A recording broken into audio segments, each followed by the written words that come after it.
Some mornings, even now at 83, I wake up thinking I still hear that rooster's crow, like time never moved at all. Before we start, please take a moment to like and subscribe. Try to watch the videos as long as possible. By watching more often, YouTube will promote these stories to a larger audience, grow your channel, and bring you more interesting things. Let's start now. The sound of the rooster crowing in the morning still echoes in my memory. My child, 83 years have passed, and yet I remember vividly the feeling of running barefoot on the dirt floor of our old farm. I can still smell the damp earth of that tiny house in the countryside of West Virginia. A simple makeshift home. There's no other way to put it. The mud and wooden walls were full of gaps, letting the cold wind in during the freezing winter nights. The 8 of us siblings would huddle together on corn husk mattresses, seeking warmth from one another. Some nights were so cold, my teeth wouldn't stop chattering. But you know what? I still thank God every single day for blessing me with a good memory, so I can go back to the smell of Mama's coffee and the sound of my brother's laughter. Those memories keep me alive, even though they're filled with hardship. She's sharing from the heart. If someone is still listening, leave a 4 to show her someone still cares. I want to pause for a moment. If you feel the love and are still listening to my story, please subscribe and hit the like button on the Grandparents Memories channel to show your support. Thank you so much. Mercy, how time flies. It seems like just yesterday I was running barefoot across that farmyard. Yet many years have passed. Today, at 83 years old, I can still smell the packed earth floor of our small weathered farmhouse in rural West Virginia. It was truly a humble dwelling, I won't lie. The poorly sealed walls of mud and wood let the wind in on winter nights, and we 8 siblings huddled on our corn husk mattresses, seeking warmth. Some nights we shivered so hard our teeth chattered. But you know something? I thank God every day for giving me this good memory that allows me to go back and feel again the smell of Mom's fresh coffee and hear my brother's laughter. These memories keep me alive, even with so much hardship mixed in. Our house was too small for so many people. Jillian, Brianna, and I shared a single mattress, while my 5 brothers, Sterling, Jasper, Fletcher, Pierce, and Quentin, squeezed into the other corner of the room. Mom said we were blessed to have a roof at all, but I saw the sadness in her eyes when Dad came home staggering from the bar. Women are forbearing children and obeying. That phrase echoed through the house almost every night, along with the sound of slaps and Mom's stifled crying. During those times, I would tightly hug my hickory doll with cotton dress hidden in a hole I'd made in the wall near my mattress. Playing was a luxury I could only enjoy in secret. Girls had to work from an early age. By 6, I was already carrying water from the well, sweeping the yard, and helping Mom with the laundry. By 8, I knew how to make beans, rice, and even a gravy with chicken broth that was Mom's pride. Speaking of chickens, I'll never forget the day Dad gathered us all in the yard to teach us something I'll never forget. It was a Friday. He showed every detail as if it were the most natural thing in the world. First, tie its legs, then hold the wings firmly against its body. You have to be quick so it doesn't suffer, he explained, while demonstrating. The worst part was the knife. Dad taught us it had to be done in one grip, quick and deep in the neck. Then hold the chicken upside down until all the blood drains into the basin. All the blood has to come out, otherwise the meat turns black, he would say. That dripping sound and the chicken's body still twitching gave me nightmares for days. Every week, it was one child's turn to do the job. When my turn came, I trembled like a leaf. Brianna had refused the day before and was beaten mercilessly. Poor thing. Her back was marked with welts, so I did it quickly, crying softly and asking God for forgiveness. My small hands could barely hold the knife, but the fear of a beating was greater than my horror. Nights were the most difficult time. After everyone fell asleep, I would hear Mom's soft crying in the kitchen. She thought no one noticed, but I knew. I also knew that same fate awaited me. It was just a matter of time. Our routine was marked by the rooster's crow. I still wake up at the same time, hearing in my memory that strong call, announcing another day of work. Breakfast was always the same: Johnny cake with chicory coffee, sometimes a piece of sorghum syrup, when Dad managed to sell the harvest well. Mom was an angel of patience, despite all the problems. She found time to teach me the secrets of cooking, embroidery, and sewing. "My daughter won't be embarrassed in her husband's house," she would say, as she guided my small hands and cross stage on a trousseau she had already begun preparing. Church festivals were our only entertainment. We would wear our best clothes, always the same, patched but clean, and walk to the small Methodist church. That's when I could see other children, even though Dad wouldn't let us play much. "A girl's place is near her mother," he would grumble. "My child, in those days we had to have respect. Today I see these girls in short shorts and I'm amazed. In my time, it was skirts below the knee, and we still had to wear a slip underneath." And would you believe that to this day, I can sleep without praying my beads? A habit I picked up from my mother, may God rest her soul. Some days midwife Hazel would come to our house. The local midwife always brought a sprig of pennyroyal behind her ear and knew how to cure any ailment with her herbal remedies. She taught me that sassafras tea is good for stomach pain and wild cherry bark heals wounds, knowledge I carried throughout life. During market days, it was pure joy. Dad would put us in the wagon before dawn and we'd go to the nearby town of Ridgemont. The smell of fresh sorghum syrup, the colorful fruits, the busts of people. There were so many different things that my eyes couldn't take it all in. But the best part was when there was spare change to buy a piece of maple candy. Heavens, what a treat. But when drought came, it was certain suffering. The well water turned muddy, plants died, and we had to save every last bean. Dad got even angrier during these times, and Mom cried in secret, seeing the empty pantry. Every Saturday was heavy cleaning day. We would scrub the packed earth floor with straw brooms until it was smooth. Then we'd throw water with mugwort to ward off the evil eye. Mom would light her candle to Our Lady and ask for protection for the whole family. "Those who have faith have everything," she always said, and I still believe that. I remember the smell of wet grass on dewy mornings, the taste of popo fruit picked in the wilderness, the ghost stories my brothers told on moonlit nights.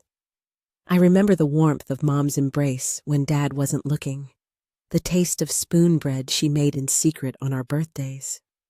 We were poor, but there was love, at least among us siblings and with our mother. Dad. Well, Dad was like many men of that time. His law was harsh, but he was the only one we knew. Today, so many years later, I understand that he too was a prisoner of his time, of his own constraints. The day Jillian left, I cried behind the apple tree. She looked like a rag doll, all dressed up in a new dress, but with empty eyes. This Mr. Whitfield was a 45-year-old man, pot-bellied and bald. When he took her hand, I felt my stomach turn. That's how it is, daughter. Women were born to be governed. Mom told me when she saw my shocked face, but I knew she was suffering too.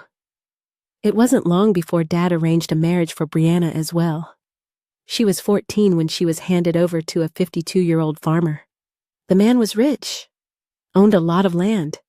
Dad was all proud, saying he had made a good deal. After the girls left, the house felt different. The boys started working twice as hard in the fields. Have to save dowry for the others, Dad would say. I started helping more around the house, doing the work that used to be my sister's. News from the girls was rare. Occasionally, someone from town would bring a message. Jillian sent word she's doing well, or Brianna had a baby. They were always short pieces of information that left more questions than answers. Mom would spend days mulling over every word, trying to guess if her daughters were happy.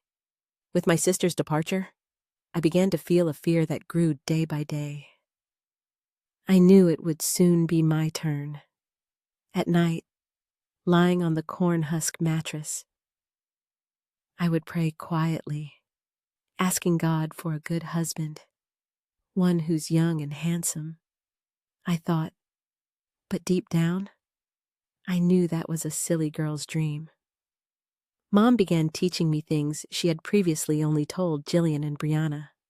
A woman must know how to please her husband, she would say, teaching me to prepare more elaborate dishes. One day, she called me to the bedroom and talked about conjugal duties. I left there, red as a pepper, not really understanding what awaited me. The neighbors began to notice me. "She's becoming a pretty young lady," they would tell Mom. Dad would hear these comments and keep an eye out. I saw when he talked with Mr. Silas from the general store, a man of about 40 who was best missed by his step-grandfather, who always looked at me strangely. Were they negotiating me one day? A car arrived on our dirt road. It was rare to see automobiles around there. A well-dressed man got out, probably about 35 years old. Dad received him in the living room, and they talked for hours. Mom sent me to serve them coffee. When I entered, the man looked me up and down. I felt a shiver down my spine. After that, more visitors started appearing at our house, men of various ages, always talking with Dad. I would stay in the kitchen, trembling with fear, imagining which one would be my future husband. At night, lying in the dark, I would cry softly into my pillow. I didn't want to live like my sisters. I didn't want to marry an old man. I wanted to play, to study, to be free. But I knew that was impossible. My destiny had been set since I was born a girl. Mom's words echoed in my head. "Daughter, a woman's life is difficult. But if you are obedient and hardworking, God helps." I tried to believe that, but it was hard. I thought, God, why do women suffer so much? One Sunday afternoon after church, Dad called me to the living room. My blood froze. He said, "Next week you'll meet your fiancé." That night I cried until I had no more tears. It was a September morning when I heard an engine approaching. I dropped the broom in the middle of the porch and ran to the fence, my heart beating very fast. That's when I saw that shiny black car raising dust on the dirt road. It seemed from another world. The car stopped in front of our house and out stepped a man who made me gulp. He was tall, much taller than Dad, with broad shoulders that barely fit in his dark suit. His gray hair was slicked back, shining with brilliant tin pomade. "Winnie, come here, girl." Dad's voice thundered from inside. I ran in, my legs whopping. In the living room, Mom was already accommodating the visitor, offering coffee. Dad looked me up and down as if seeing me for the first time. "This is the girl," he told the man who examined me with cold eyes. I stood there like a post while the men talked. The farmer, for that's what he was, spoke about his lands, the cattle, the manor house. Dad listened attentively, asking questions here and there. I just wanted to disappear, to crawl into a groundhog hole and never come out again, after what seemed like an eternity. Dad sent me to get more coffee. In the kitchen, I found Mom crying softly. "Everything will be all right, my daughter," she said, hugging me tightly. But I knew she was just saying that. How could she know I returned to the living room carrying the tray? My hands trembling so much, I almost spilled everything. That's when I heard the farmer say, "So we have a deal." Dad nodded, extending his hand for the handshake that sealed my fate. Barely had the car gone out of sight when Dad was already giving orders. "Pack your things, girl. The wedding is in a week." Mom sobbed this time, but one hard look from Dad silenced her. The following days were spent in preparation. Mom spent hours sewing a simple white dress, stopping occasionally to wipe her eyes on the hem of her skirt. "Your sisters wore the same dress," she said. "Family tradition." At night, lying on the corn husk mattress for the last time, I would hear my brother's whispers. "It's not fair." Pierce, the youngest, would say, "Shut up, boy." Jasper would respond, "Do you want to get a beating from Dad?" The silence that followed was heavier than lead.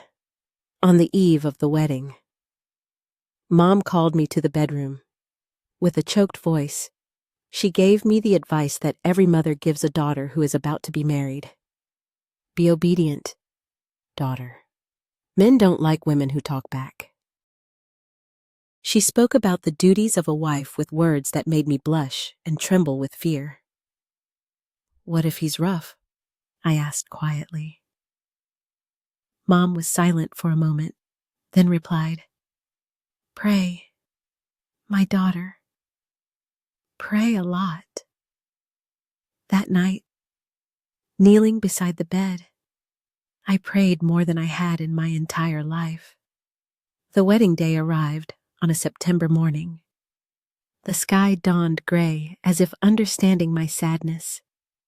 I put on the simple white dress Mom had sewn without any enthusiasm. It wasn't a real wedding dress, just the best we could have. The ceremony was at the small Methodist church in town, quick and without celebration. The minister seemed to be in a hurry, perhaps uncomfortable with my age. I was trembling so much, I could barely hold the bouquet of wildflowers Mom had made. Thaddeus Blackwood, now my husband, remained serious the whole time. When the minister asked if I accepted, I looked at my father. His hard gaze reminded me that I had no choice. "I do," I murmured, swallowing my tears. Afterward, we returned home in a heavy silence. There was no party, no celebration. My brothers were all there, more serious than I'd ever seen them. Sterling, the oldest, approached me. "If he mistreats you, you come back. We'll figure something out," he said quietly. The others came too, each with their silent embrace. Mom's hug was the last and the most painful. She squeezed me as if wanting to fuse me to her body, to protect me forever. "May Our Lady protect you, my daughter," she whispered in my ear. Dad appeared at the door, impatient. "Let's get on with it," he grumbled. Before entering the car, the same shiny black one belonging to the farmer, he pulled me by the arm. "Don't embarrass me. Girl, your duty is to be a good wife, no matter what happens." I got into the car without looking back. I didn't want the last image of my family to be blurred by tears. The engine roared, the dust rose, and I felt my childhood being left behind, along with that small weathered farmhouse.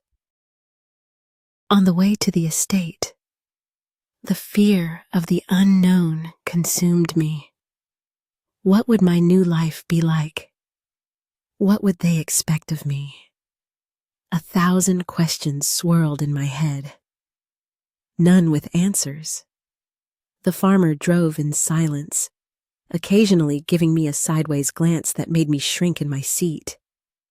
He was a handsome man, I couldn't deny that, but there was something in his eyes that frightened me. After hours of travel, we saw the headquarters of the Blackwood estate in Virginia. It was a grand, imposing house, so different from my humble childhood home that it seemed like something from another world. Servants came to greet us, taking my small bundle of clothes. "Welcome to your new home. Winnie?" "Mr. Blackwood said, his deep voice echoing through the mansion. It was the first time he had spoken to me since the vows we exchanged in front of the minister. I swallowed hard, trying to smile. He looked me up and down as if evaluating me. "And don't call me sir. I'm Thaddeus to you. Understand?" I nodded quickly, afraid to displease him right away. "Yes." "Thaddeus?" I responded softly. It was the beginning of my new life, whether I was ready or not. Thaddeus called a servant as soon as we entered the house. It was Mrs. Gwendolyn Marsh, a middle-aged woman with gray hair always tied in a tight bun. "Gwendolyn, take Mrs. Hargrove to the room and help her prepare. Use the nightgown I set aside," he ordered. Mrs. Gwendolyn guided me upstairs to a bedroom that was truly huge, larger than my entire former house. In the center was a 4-poster bed.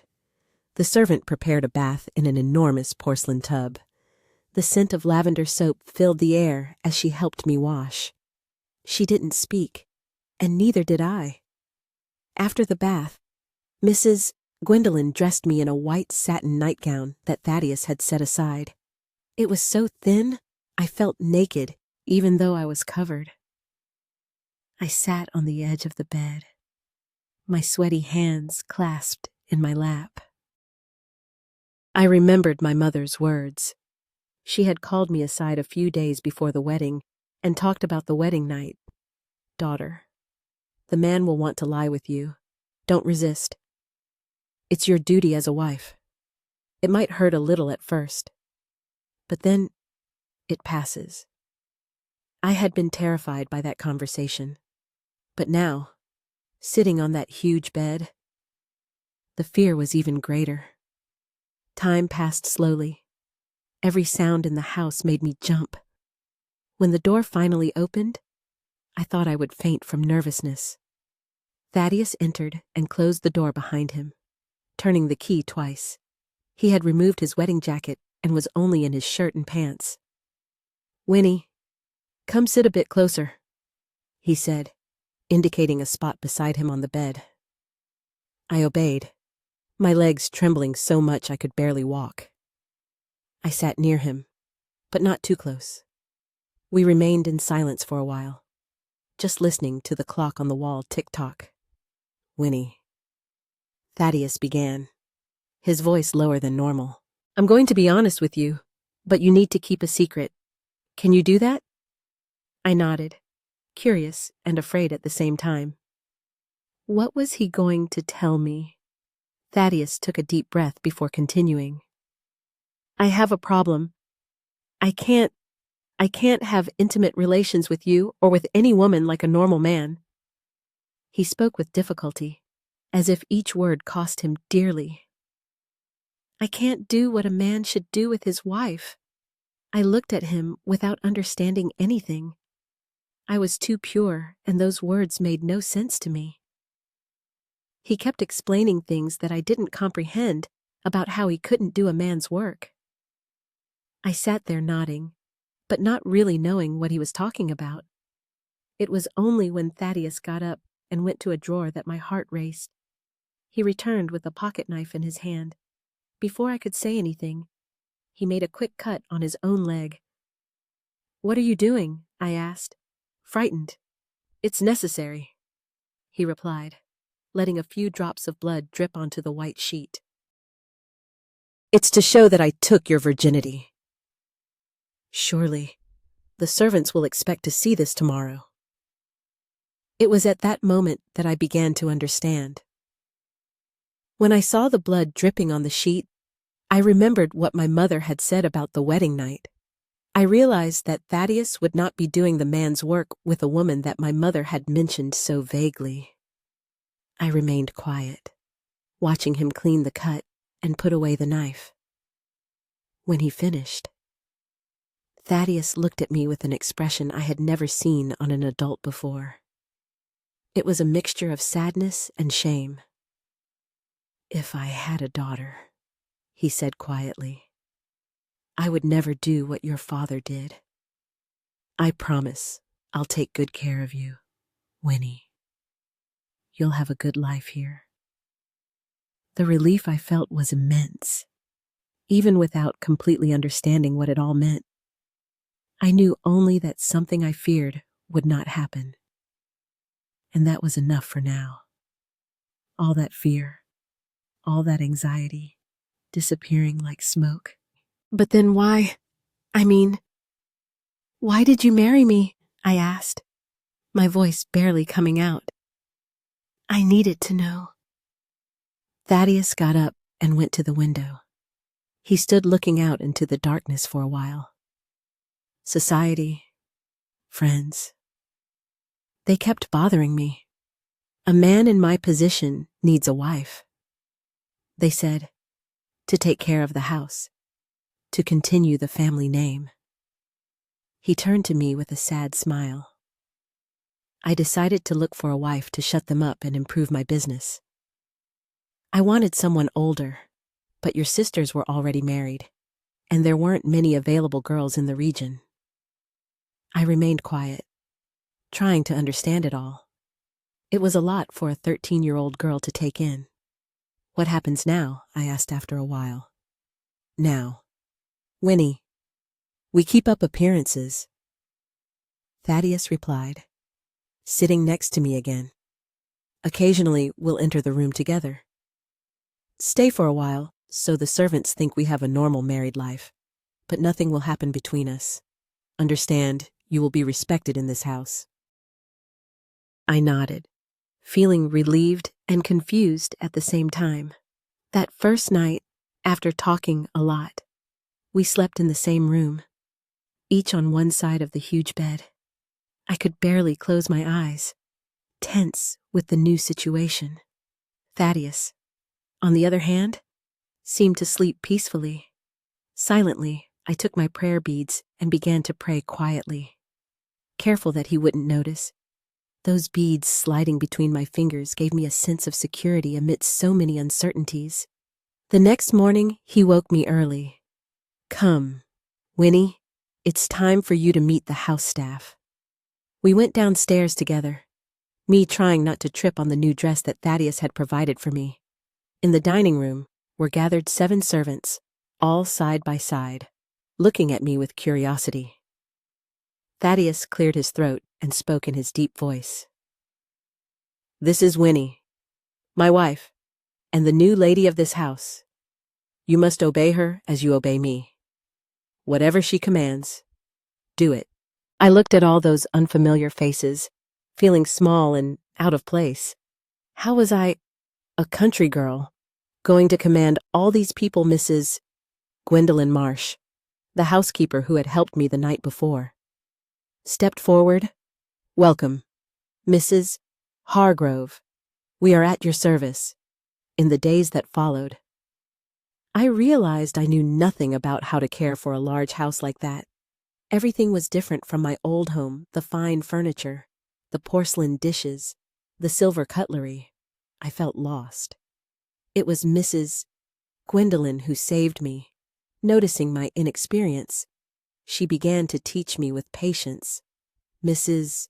Hargrove, would you like me to show you how to set the table for dinner?" I gratefully accepted all her lessons. Mrs. Gwendolyn taught me how to organize menus, supervise cleaning, receive visitors.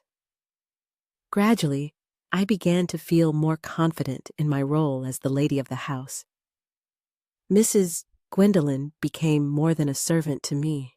She was almost a mother guiding me in this new and frightening world.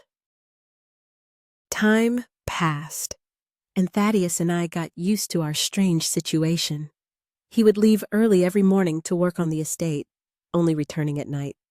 As soon as he arrived, he would call me to the bedroom. "Winnie, go take a bath and wet your hair well," he would say every day. At first, I didn't understand why. But soon I realized it was another part of our theater. I would come out of the room with the wet hair, as if we had just had an intimate moment. Thaddeus always made a point of reminding me of the importance of our secret. "Winnie," he would frequently say, "always remember that for you to continue having the life you have here, it's essential to keep our secret. No one can know the truth about our arrangement." I would nod, aware of the weight of that secret. It was the price I paid for my new life, so different from what I would have had if I had stayed in my parents' house. One day after dinner, Thaddeus called me to his office. "Winnie," he said, seeming a bit awkward, "I noticed you have difficulty reading the menus that Mrs. Gwendolyn prepares." I felt my face burn with shame. It was true. I barely knew how to write my own name. It was Mrs. Gwendolyn who read them to me. "You don't need to be embarrassed," Thaddeus continued, his voice gentler than I had ever heard. "You're intelligent. You just didn't have the opportunity to learn. How about if I teach you? Do you accept?" And so our lessons began. Every night after the servants retired, Thaddeus would teach me the alphabet, then the vowels, then the numbers. I was surprised to discover that I had a facility for memorizing letters. Soon I was reading simple words, then entire sentences. Writing came next. Thaddeus was patient, guiding my hand as I formed letters on paper. "Very good. Winnie," he would say, and I would feel a wave of pride wash over me. Mathematics, however, was my Achilles heel. No matter how hard Thaddeus tried to explain, the numbers seemed to dance in front of me, refusing to make sense. "It's okay," Thaddeus would say. Seeing my frustration, "Everyone has their talents. You're excellent with letters." As I learned to read and write, I also learned more about Thaddeus. Behind that serious facade was a kind and even funny man at times. He would tell me stories from the books he read, explain to me about the workings of the estate, teach me about the world beyond those lands. A beautiful thing that happened during our coexistence was when Thaddeus surprised me with an unexpected revelation one Sunday afternoon. As we sat on the porch, he turned to me and said with a gentle smile, "You know, I noticed you pray every night." I was surprised, as I had always tried to be discreet in my nightly prayers. I pulled my old beads from my pocket and showed him the beads, worn from constant use, silently telling the story of my faith. It was then that Thaddeus asked me something I never imagined hearing. "Could you teach me to pray, too?" His request was sincere, his eyes shining with an almost childlike curiosity. In that moment, I felt my heart fill with a serene joy. With patience, I began to teach him the prayers, showing him how to pass the beads between his fingers, explaining the meaning of each Hail Mary and Our Father. When I had been living there a few months, it was then that my menstruation came for the first time. I had just turned 13. It was September 1953, and the heat was already beginning to intensify. I was terrified when it happened, even though I already knew more or less what it was because of my sisters. My mother had never told me anything about it. Perhaps she was waiting for it to happen to explain it to me. I didn't really know what to do. Worried, I decided to ask Mrs. Gwendolyn for help. I called her to a corner of the kitchen, away from the curious eyes of the other servants. "Mrs. Gwendolyn," I whispered. "I need your help. It's that, well," I explained everything to her. Mrs. Gwendolyn looked at me with a mixture of surprise and pity. I think she had forgotten how young I was. Mrs. Hargrove," she said softly. "Don't worry. It's normal. We'll take care of it."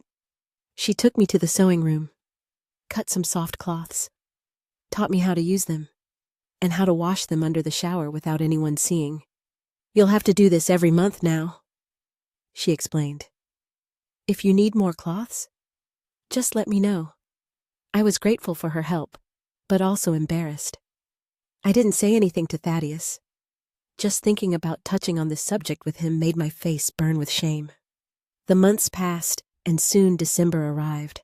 Christmas was approaching, and with it came the news that Thaddeus's 2 married sons would spend the holidays at the estate with their wives and children. They would stay with us, and I was nervous about meeting Thaddeus's sons. They were much older than me. One was 32 and the other 29 years old. On December 20th, when they arrived, I remember well the sound of cars approaching. Thaddeus and I went to receive them on the porch of Blackwood Manor. Thaddeus's sons got out first. Atticus, the oldest, was tall and thin like his father. Kendrick was shorter and stockier, with a thick mustache that didn't match his young face. Both were handsome like their father.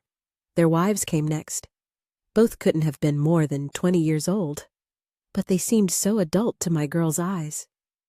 Cordelia, Atticus's wife, carried the baby, who couldn't have been more than a year old. Harriet, Kendrick's wife, held the hand of a boy of about 3 years old and had a small belly showing. It was obvious from a distance that she was pregnant. Father Atticus opened his arms and hugged Thaddeus tightly. Thaddeus hugged him back, patting his son's back. When they let go, both were smiling from ear to ear. Atticus barely noticed me, just glanced at me quickly. Kendrick came right after, doing the same as his brother. "Good to see you, Father," he said, his voice a bit shaky, hugging Thaddeus. His father ran his hand through his younger son's hair affectionately before they moved apart.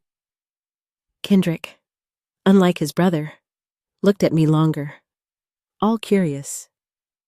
I stood there watching that family scene with a mixture of admiration and a little envy. In my house, I had never seen anything like it. My father only knew how to order my brothers around. He never gave them a pat, let alone a hug. Seeing Thaddeus and his sons that way made me think about how much affection I didn't have when I was little. Then I saw Thaddeus hug his daughter's-in-law and dot on his grandchildren. He picked up little Adeline, making her laugh when he tickled her tummy.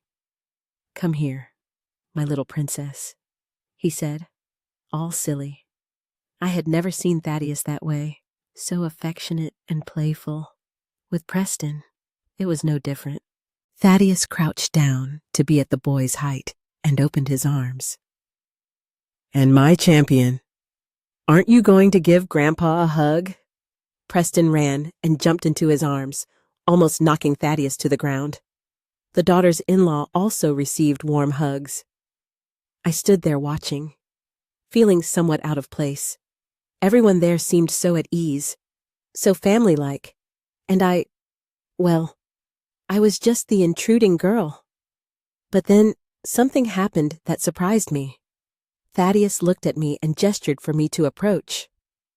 "Come, Winnie," he said. "Come meet your family." He took my hand and pulled me into the middle of the circle, introducing me to his daughters-in-law and grandchildren, as if I were part of it all. At that moment, I felt a warmth in my chest. Maybe, just maybe, I could be part of that family one day. Even with our secret, even with everything being pretend. In that moment, I felt a little less alone. The wives were more friendly. Cordelia smiled at me while adjusting the baby in her arms. How are you? Winnie? It's so good to finally meet you. Harriet was also nice, although she seemed a bit uncomfortable. Hello? Winnie? This is our son, Preston. Say hello. Preston. The boy hid behind his mother's skirts, looking at me with wide eyes. We all went inside the house. Mrs. Gwendolyn had already prepared a hearty snack: warm buttermilk biscuits, spoon bread, strong coffee, and fresh milk. The children soon got excited by the smell of the food. It was during the snack that I began to notice the looks and comments from Thaddeus's sons. They didn't seem very happy with my presence, practically ignoring me. So, Father, Atticus commented while spreading butter on bread. How's business? I hope marriage hasn't distracted you. Thaddeus gave his son a hard look. Business is going very well. Atticus, Winnie has been an excellent companion and helper. Kendrick let out a little laugh. Helper? What kind of help can a young wife give in business? I felt my face burn with shame. I knew they were talking about my age, even without mentioning it directly. The strangest thing was that no one seemed to find it absurd that I had married so young to a 51-year-old man. It was as if it were something natural, even expected, even though Thaddeus was well preserved and could easily pass for a man in his early 40s. The wives seemed more sympathetic. Cordelia asked me about life on the estate, if I was enjoying it. Harriet wanted to know if I knew how to sew, if I liked cooking. The children, on the other hand, seemed fascinated with me. Little Preston, after overcoming his initial shyness, wouldn't leave my side. Cordelia's baby, Adeline, smiled every time I made a face at her. In the days that followed, the tension with Thaddeus's sons continued. They were always making indirect comments about how their father could have chosen someone more appropriate, someone from their social class. One night, I inadvertently overheard an argument between Thaddeus and Atticus. Father, have you lost your mind? She's practically a child. Mind your own business. Atticus, what I do or don't do is none of your concern. And that's enough. I don't want to hear another word about this, period. I stood there, hidden behind the door, my heart beating fast. It was the first time I had heard Thaddeus defend me like that. Despite the tension with the sons, Christmas ended up being a pleasant time. On Christmas Eve, we all gathered in the living room. The Christmas tree, a huge pine that Thaddeus had ordered caught on the estate, was all decorated with colorful balls and silver ribbons. Lit candles gave everything a special glow. We exchanged gifts after the dinner. I was surprised when Thaddeus handed me a small box. Inside was a new rosary, delicate and shiny. For my wife to pray, he said softly, giving me a quick kiss on the lips. It was the first time he had done that. I felt my cheeks blush instantly. The children were euphoric with their new toys. When it was time to sleep, Preston insisted that I put him to bed. Aunt Winnie, tell me a story, he asked with those eyes shining with expectation. I didn't know what to do. I didn't know any stories. In my house, no one had ever told me bedtime stories. But how could I refuse the request of such an adorable child? Of course. Preston, I said, trying to hide my nervousness. I'll tell you a very nice story. I sat on the edge of his bed and started thinking quickly about what I could make up. I looked around the room, seeking inspiration, and saw a wooden horse in the corner. Once upon a time, I began without having any idea where I was going to end up. I don't know if the story was good, but Preston listened to everything with wide eyes, all interested. When I finished, He asked for more. I liked the story. Aunt Winnie, he said, yawning. Tomorrow, tell another one. Of course I will, I replied, praying I could come up with another story the next day. It was at that moment that I noticed Harriet standing at the door, watching us. When I finished the story and Preston finally fell asleep, she approached. You have a way with children, Winnie, she said softly. You'll be a good mother someday. I felt a lump in my throat. She had no idea about the agreement between Thaddeus and me. I forced a smile and thanked her for the compliment. The days between Christmas and New Year's Eve passed quickly. Gradually, even Atticus and Kendrick seemed to be getting used to my presence. One afternoon, Kendrick even asked me to read a story to Preston, admitting that I had more patience than he did. I found it easier to read a story from a book than to make up a new one. I struggled to read from a storybook, sounding out the words carefully as Thaddeus had been teaching me. But even that was easier than making up a new story. On New Year's Eve, we had a big party. Thaddeus invited some neighboring farmers, and the house was full. Mrs. Gwendolyn and the other servants had spent all day preparing food. There was smoked ham, turkey, venison, grits, rice, pinto beans with bacon, and an entire table just for desserts. At midnight, we all went out to the yard to see the fireworks that Thaddeus had bought. The sky filled with colors and lights, and for a moment, I felt truly happy and at peace, despite missing my mother and brothers very much. When Thaddeus's family left, I felt that the time had come. A question had been stuck in my throat since I discovered he had children. That night, already in bed, I gathered courage and asked, even though I was afraid, Thaddeus, how do you have children if you told me you couldn't sleep with any woman? He was quiet for a time, so quiet that I thought he had fallen asleep. But then he answered, his voice more serious than ever. Winnie, that's a private matter.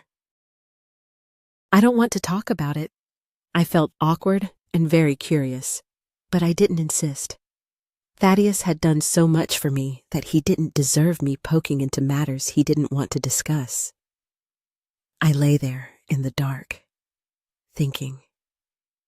Perhaps Thaddeus had loved his first wife, the mother of his children, so much that when she died, he closed himself off to the world. I remembered that once Mrs. Gwendolyn had commented that the first mistress, Mrs. Evangeline Blackwood, had died in a difficult childbirth when Kendrick, the youngest son, was 9 years old. She and the baby, who was also a boy, didn't survive. It must have been too hard a blow for Thaddeus to lose the woman he loved and a child all at once. I imagined that after that, he didn't want to get involved with anyone anymore. The pain must have been too great. I fell asleep thinking about this, imagining 1,000 things. What this woman whom Thaddeus loved so much would have been like. What his life would have been like if she hadn't died. If the baby had survived. But I never brought up the subject again. There were things better left quiet, buried in the past. The months passed, and life continued as agreed. I took care of the house, learned more and more from Mrs. Gwendolyn, and at night had my lessons with Thaddeus. I could already read entire books on my own, and even write quickly. I felt proud of my progress. Thaddeus always praised me. Winnie, he would say with that smile I knew so well, you're excellent company. I never thought I would enjoy spending evenings talking with someone so much. It was on one of these nights that he introduced me to chess. He took a beautiful wooden box from the cabinet and placed it on the table between us. When he opened it, I saw those black and white pieces, all different. This, Winnie, is a game of kings, he said. his eyes shining. Chess has been played for centuries in Europe. They say only very intelligent people know how to play well. Usually it's men who play. But I think you'll like it. I was all proud that he thought I was intelligent enough to learn, but it wasn't easy. I spent about 2 weeks racking my brain to understand how each piece moved. The knight, especially, seemed to always be in the wrong place. But Thaddeus was patient. He explained everything slowly, sometimes taking my hand to show me how to move the pieces. After a while, I began to get the hang of it. Soon we were playing as equals. I even won most of the time. Checkmate, I would say, all happy, and Thaddeus would laugh, shaking his head. Deep down, I thought maybe he let me win, but it didn't matter. What mattered was us playing, just the two of us. Sometimes we didn't even play. We just talked. Thaddeus telling me stories about the estate from when he was young, and I telling about things I had learned during the day, about gossip I heard in the kitchen. One night, after a particularly difficult game, Thaddeus looked at me differently. You know, he said softly, "You're the best thing that's happened to me in years." I felt my heart skip a beat. As the months passed, I found myself growing increasingly fond of Thaddeus. Our relationship had begun as a strange arrangement, a marriage in name only, but it had evolved into something else, a friendship built on mutual respect and trust. He had given me education, protection, and kindness when my own father had only seen me as property to be traded, though there was never any physical intimacy between us. I felt a different kind of love growing, not the passionate love between a husband and wife, but something equally valuable. I wondered if he felt it too, this quiet affection that had developed between us.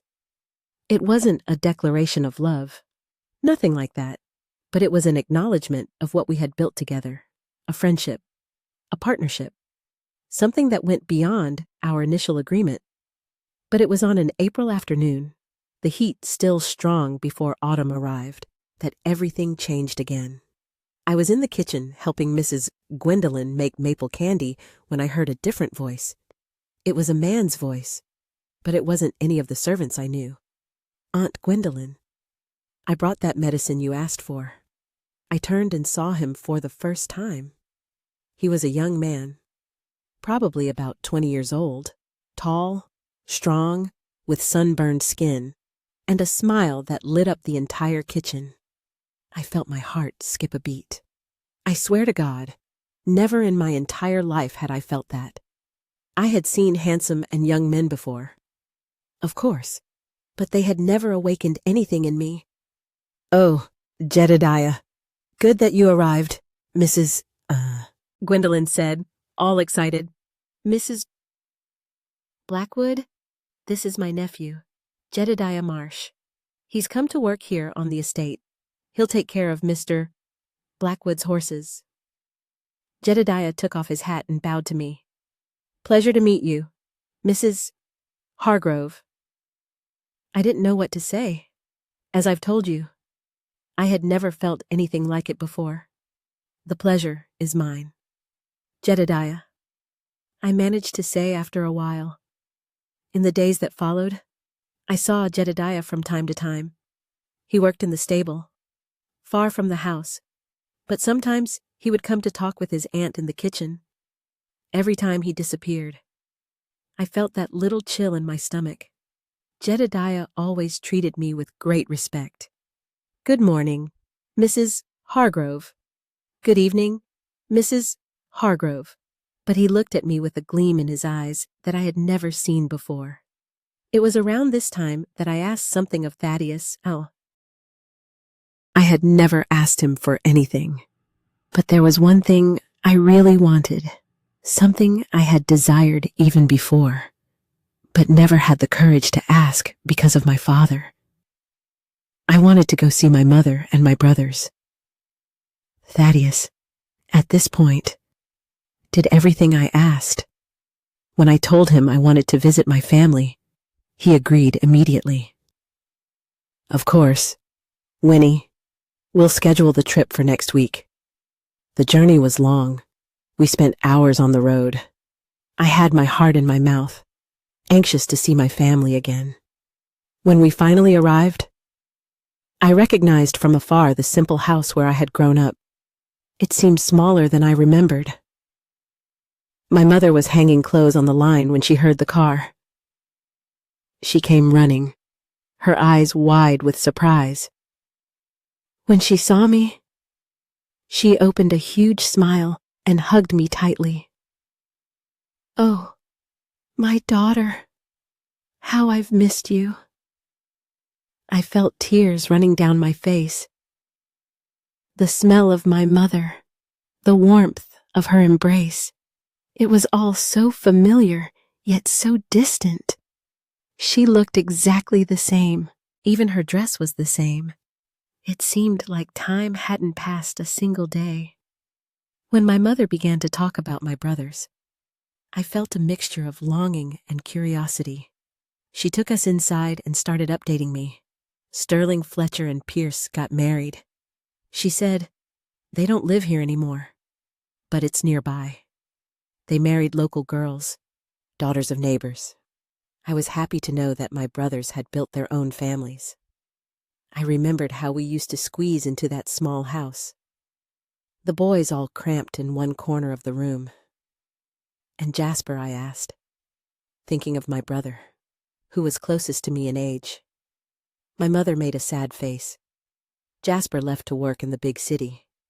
He sends news from time to time, but it's been a while since he's shown up." I thought of Quentin, who still lived at home. It was good to know my mother wasn't alone. "And the girls?" "Mom?" I asked curiously. After all, they had left long before me and never came to visit. "Oh, Brianna showed up here last year. She's already pregnant with her third child. Can you believe it? Winnie. She lives in a small town nearby with her husband." I noticed that my mother didn't say anything about Jillian.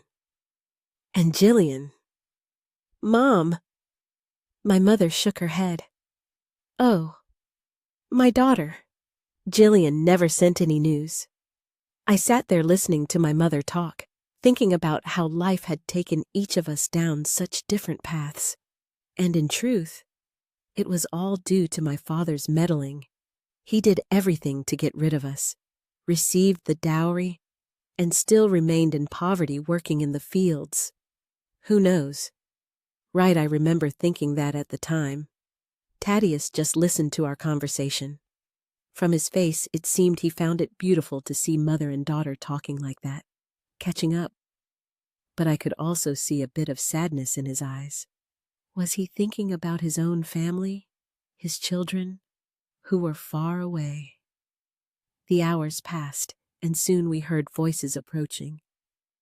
It was my father and my brother returning from the fields. Quentin arrived running ahead because he recognized the car. "Winnie," he shouted, hugging me tightly. "How I've missed you." My sister. It was so good to see him. Quentin had grown. He was a man now. My father arrived soon after. When he saw me, he spoke in that dry way of his. "Look who's alive and always shows up." He greeted us without touching us. According to him, he was too dirty. "I'll take a bath and come right back so we can talk," he said.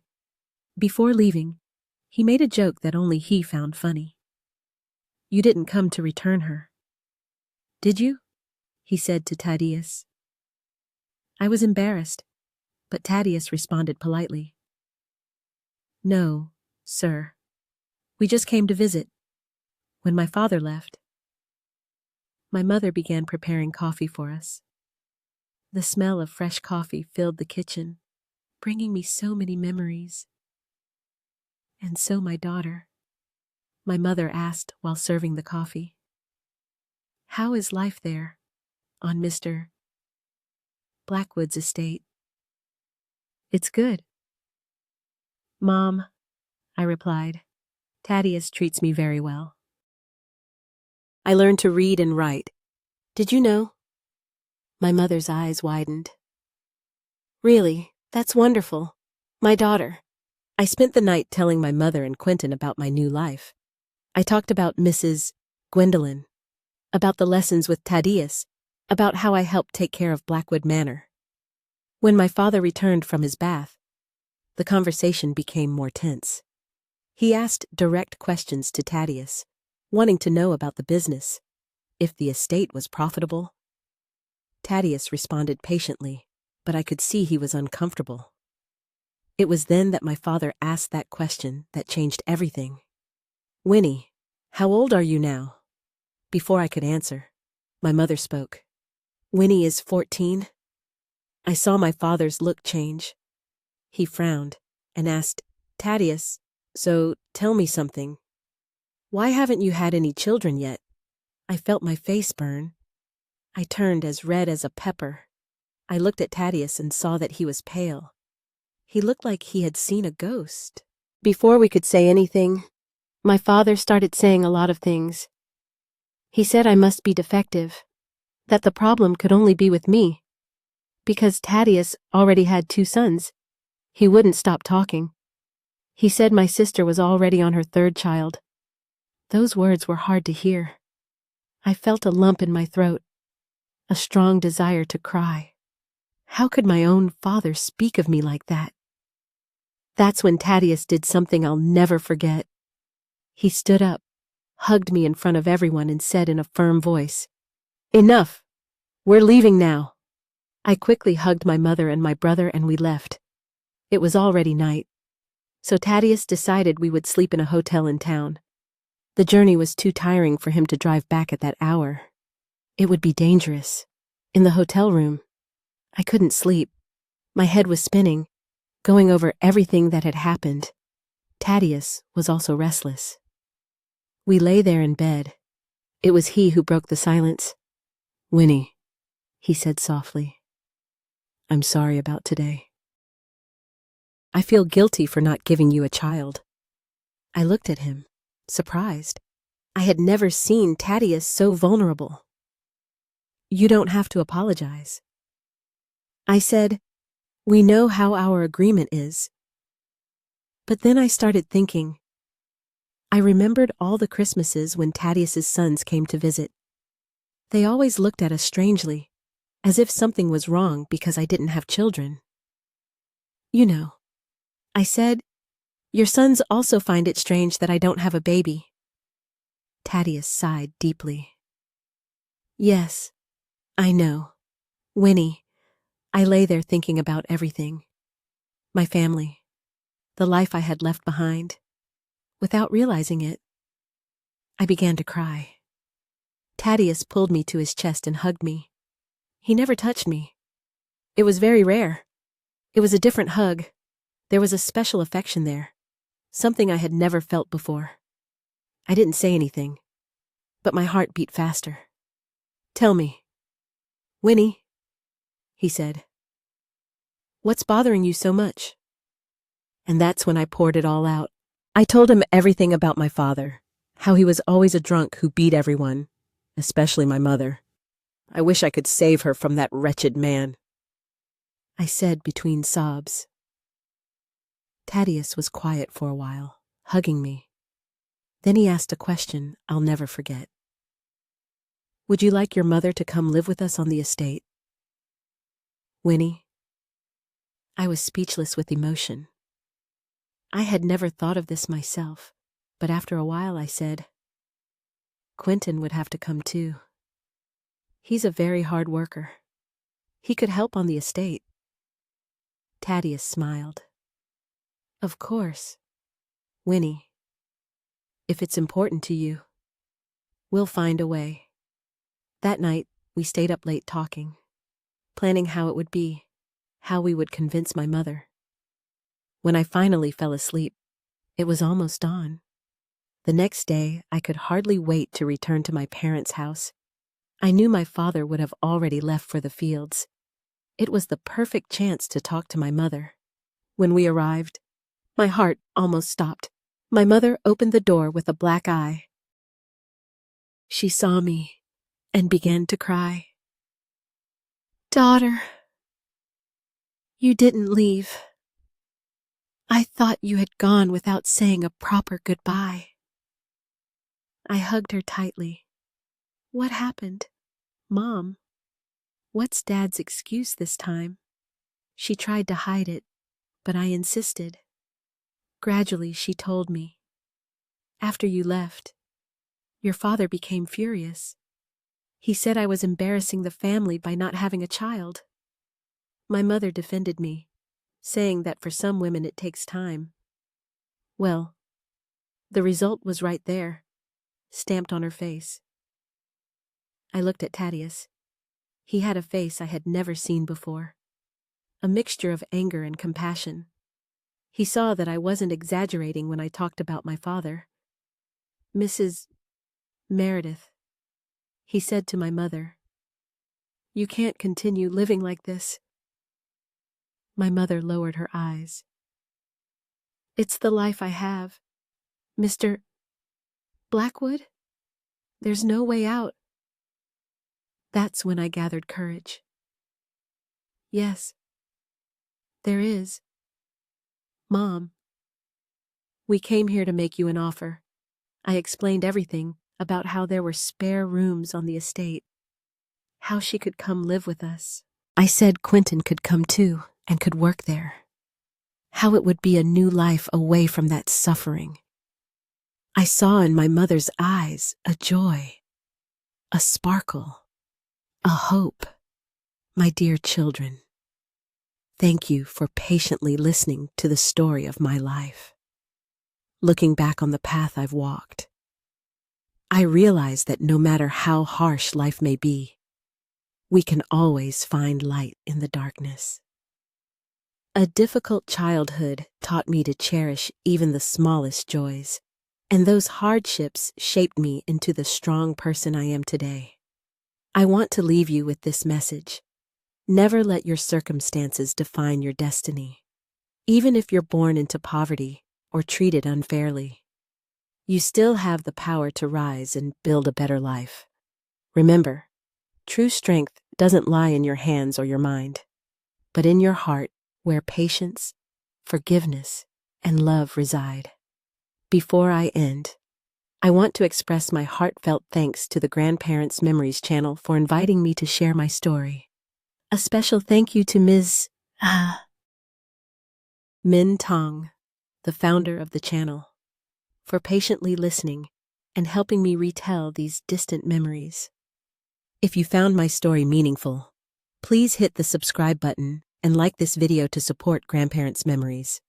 Every subscription from you is a source of encouragement for elders like us to continue sharing life's valuable lessons.